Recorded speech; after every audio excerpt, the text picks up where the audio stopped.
भारत के banking sector ने तो अब धमाल मचा दिया है। दो बहुत बड़ी खबर निकल कर आ रही है भारत के बैंकिंग सेक्टर से। क्या विदेशों में जमा काला धन वापस आएगा और इसकी शुरुआत क्या हो चुकी है? ऐसा क्यों कहा जा रहा है? आखिर सरकार ने ऐसा क्या कर दिया है? आरबीआई ने कुछ ऐसा किया है कि घर बैठे बिठाए विदेशों में जो बड़े बड़े रईस थे, उन रईसों के लिए बहुत बड़ी संकट खड़ी कर दी है। जानेंगे अब उनके पास भारत वापस अपना खजाना भेजने के अलावे कोई चांस नहीं बच रहा है। तो वहीं एनपीए को लेकर भी एक बहुत बड़ी खबर दी है भारत के बैंकिंग सेक्टर ने। जियोपॉलिटिक्स में भी इस वक्त बहुत कुछ चल रहा है और भारत की इकोनॉमी में भी जानने को है बहुत कुछ। आइए जानते हैं इन खबरों को विस्तार से। अभी जो चाइना की स्थिति देखते हैं ना आप, कि चाइना एकदम बुरी तरीके से धराशायी जैसी स्थिति में पहुंच गया है और अपना इकोनॉमी और अपनी इज्जत दोनों बचाने के लिए उसे अपने फॉरेक्स रिजर्व से बड़ा बड़ा पैसा निकाल कर अपने देश में लगाना पड़ रहा है। जरा 2016 से लेकर 2022 तक के ये आंकड़े देखिए। ये चाइना की जीडीपी और चाइना का जितनी बड़ी अर्थव्यवस्था है उसके अनुसार नॉन परफॉर्मिंग लोन यानी कि एनपीए, ये एनपीए देख रहे हैं आप किस तरीके से बढ़ता जा रहा है 2016 से लेकर 2022 तक। एनपीए का मतलब क्या हो गया? एनपीए का मतलब हो गया ऐसे लोन जो दिए तो गए लेकिन बैंकों को वापस नहीं आए, और ये स्थिति बनी हुई है। अभी 2023 में जैसे जैसे खुलासा हो रहा है कि रियल एस्टेट सेक्टर में शैडो बैंक वगैरह डूब रहे हैं, तो चाइना की स्थिति भी डूबती हुई नजर आ रही है। और चाइना के केस में उसके अपने घर की बात छोड़ दीजिए, बाहर भी जो पैसे उसने दिए हैं, लोन दिया है, उससे उस तरीके की वापसी नहीं हो रही है जैसा चाइना ने सोचा था। अब आपके मन में ख्याल आएगा, अच्छा ये तो 1% है, 2% है,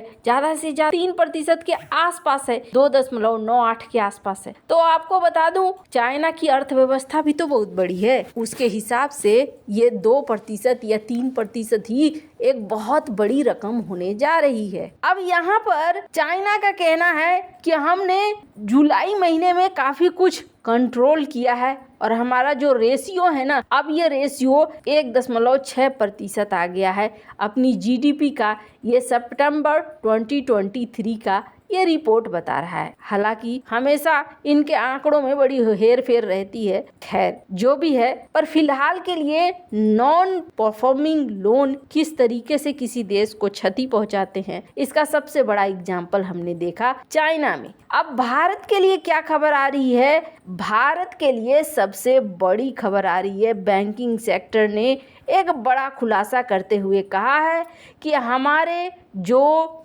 एनपीए हैं वो इस बार बहुत कम हुए हैं, और इसके तहत भारत का एनपीए बताया जा रहा है 3.5% तक ड्रॉप हुआ है, यानी नीचे आया है। और ये भारत एक अच्छी बात है। भारत के जो नॉन परफॉर्मिंग लोन थे वो धीरे धीरे वापसी के आसपास दिख रहे हैं। आपको बता दें, इसके अलावे जीएनपीए, इसको लेकर भी यही कहा गया है कि यहाँ पर भी गिरावट देखने को मिली है। ये दोनों ही संकेत बैंकिंग सेक्टर के लिए बहुत अच्छे संकेत माने जा रहे हैं। पर आपको बता दें, इससे भी बड़ी खबर एक इंतजार कर रही है, और वो खबर क्या है? वो खबर है, क्या विदेशों में पड़ा काला धन वापस आएगा? और क्या आरबीआई ने अब कुछ ऐसा कर दिया है जिसके बाद विदेशों में रखे काले धन को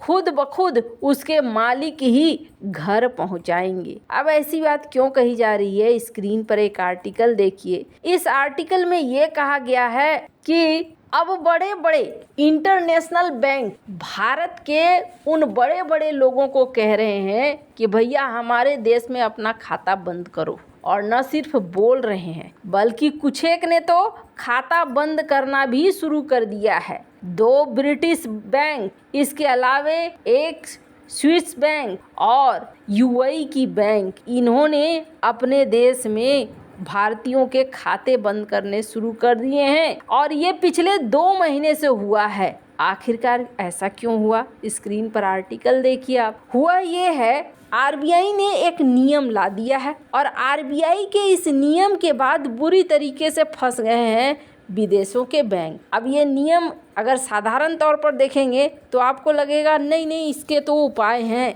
पर यहीं पर बुरी तरीके से फंस गए लोग। आरबीआई ने एक नियम डाला और कहा कि देखो ठीक है, जो लोग भारत से बाहर पैसे भेजते हैं, कई चीज़ों के लिए भेज सकते हैं, प्रॉपर्टी खरीदने के लिए भेज सकते हैं, दूसरा अपने परिवारजनों की मदद के लिए भेज सकते हैं, और तीसरा कि हाँ कुछ वहाँ पे फिक्स डिपॉजिट करना है, कुछ ज़रूरत है, स्टॉक मार्केट में लगाना है, इसके लिए आप भेज सकते हैं। ये 3-4 कारण इन्होंने बताया। लेकिन भारत सरकार ने कहा कि ज़्यादा से ज़्यादा 1 साल में आप $2.5 लाख ही भेज सकते हैं, इससे ज़्यादा आप नहीं भेज सकते हैं। एक बात ये हो गई। दूसरी बात ये हो गई कि अगर 2.5 लाख पहुँच गए हैं दूसरे बैंकों में तो वहाँ पर वो 180 दिन तक ही रह सकते हैं। 180 दिनों के अंदर आपको उस पैसे को इस्तेमाल करना है। चाहे आप प्रॉपर्टी के लिए इस्तेमाल करना चाहते हैं, प्रॉपर्टी के लिए कीजिए, चाहे स्टॉक के लिए करना चाहते हैं, स्टॉक के लिए कीजिए,